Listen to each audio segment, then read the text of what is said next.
یا کہارو۔ السلام علیکم، یقین کامل کی اس ویڈیو میں خوش آمدید۔ امید کرتی ہوں اللہ تبارک تعالیٰ کی رحمت سے سب بہن بھائی خیر و عافیت سے ہوں گے۔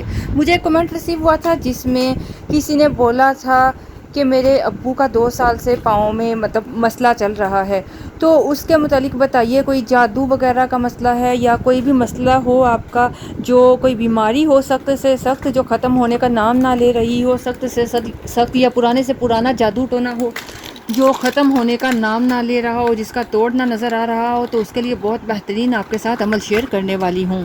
اگر آپ کو لگتا ہو کہ نظر بد کا اثر ہے یا کسی قسم کا بھی مسئلہ ہے جو حل نہیں ہو رہا، جس کا علاج نہیں نظر آ رہا نا، تو آپ نے کرنا کیا ہے، پہلے تو باوضو ہونا ہے۔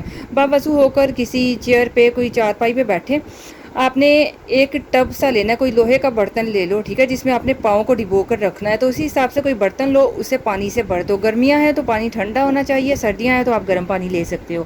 ایک برتن کو پانی سے بھر دیجئے، اس میں آپ اپنے پاؤں کو ڈبو دیں، چیئر پہ بیٹھ جاؤ یا چارپائی پہ بیٹھ کے پاؤں کو اس برتن میں پانی کے اندر اچھی طرح ڈبو کر بیٹھنا ہے کہ پاؤں پانی کے اندر ہوں۔ اور پھر آپ نے اس عمل کو کرنا ہے، سب سے پہلے تو وضو ضرور کرنا ہے اور قبلہ رخ ہو کر آپ نے عمل کو کرنا ہے، کعبہ شریف کی طرف منہ کر کے۔ اور یہ بھی یاد رکھیے کہ جس وقت آپ نے ایک دن عمل کو کیا ہے تو دوسرے دن بھی اسی عمل کو کرنا ہے، اسی وقت کرنا ہے۔ 11 دن کریں، نہ فرق پڑے تو 21 دن کریں، 41 دن یا 91 دن تک کرتے رہیں۔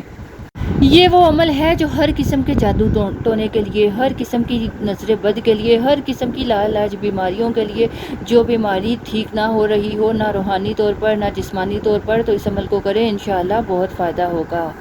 پاؤں ڈبو کر 11 مرتبہ اول آخر درود پاک پڑھنا ہے اور درمیان میں آپ نے 11 تسبیحاں یا کہارو کی پڑھنی ہے، پورا تصور رکھتے ہوئے اپنے مقصد کے لیے۔ تو دیکھیے انشاءاللہ ضرور کامیاب ہوں گے۔ 11 تسبیحاں۔